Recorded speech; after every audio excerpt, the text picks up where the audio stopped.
നമുക്കിന്ന് വളരെ എളുപ്പത്തിൽ തേങ്ങ അരച്ചൊരു മീൻകറി തയ്യാറാക്കിയാലോ. അതിനായിട്ട് ഒരു മിക്സിയുടെ ജാർ എടുക്കാം. അതിനകത്തേക്ക് ഒരു അരമുറി തേങ്ങ ചിരണ്ടി ഇട്ട് കൊടുക്കുക.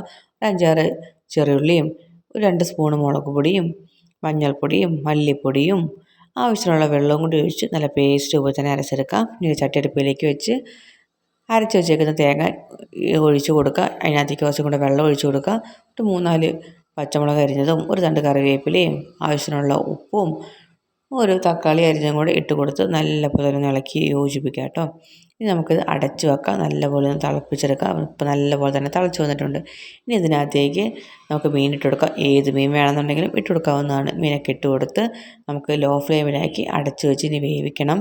ഇപ്പം ഇടയ്ക്കൊന്ന് തുറന്നിട്ട് ഒന്ന് ഇളക്കി കൊടുക്കുകയും കൂടി ചെയ്യാം കേട്ടോ. അപ്പോൾ മീനെല്ലാം നല്ലപോലെ തന്നെ വെന്ത് വന്നിട്ടുണ്ട്. നമുക്കിനി ഫ്ലെയിം ഓഫ് ചെയ്യാം. ഇതിനകത്തേക്ക് കടുക് വറുത്തിടാം.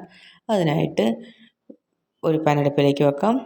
വെളിച്ചെണ്ണ ഒഴിച്ച് കൊടുക്കുക. എണ്ണ ചൂടാകുന്ന സമയത്ത് കടുകിട്ട് കൊടുക്കുക. ഒരു 5-6 ചെറിയുള്ളി അരിഞ്ഞതും ഒരു തണ്ട് കറിവേപ്പിലയും കൂടി ഇട്ട് നല്ലപോലെ തന്നെ ഒന്ന് മൂപ്പിച്ചെടുക്കുക കേട്ടോ. അപ്പോൾ നല്ലപോലെ തന്നെ മൂത്ത് വന്നിട്ടുണ്ട്. ഇനി നമുക്ക് മീൻ കറിക്കകത്തേക്ക് ചേർത്ത് നല്ലപോലെ തന്നെ ഇളക്കി യോജിപ്പിക്കാം. തവ കൊണ്ട് അധികം ഇളക്കാതിരിക്കുന്നതാണ് നല്ലത്. മീൻ പൊടിഞ്ഞു പോകും. ചട്ടിയുടെ 2 വശത്തും പിടിച്ച് നല്ലപോലെ ഇളക്കി കൊടുത്ത് യോജിപ്പിച്ചെടുക്കാം. നമ്മുടെ സിമ്പിളായിട്ടുള്ള തേങ്ങ അരച്ച മീൻ കറി തയ്യാറായിട്ടുണ്ട്.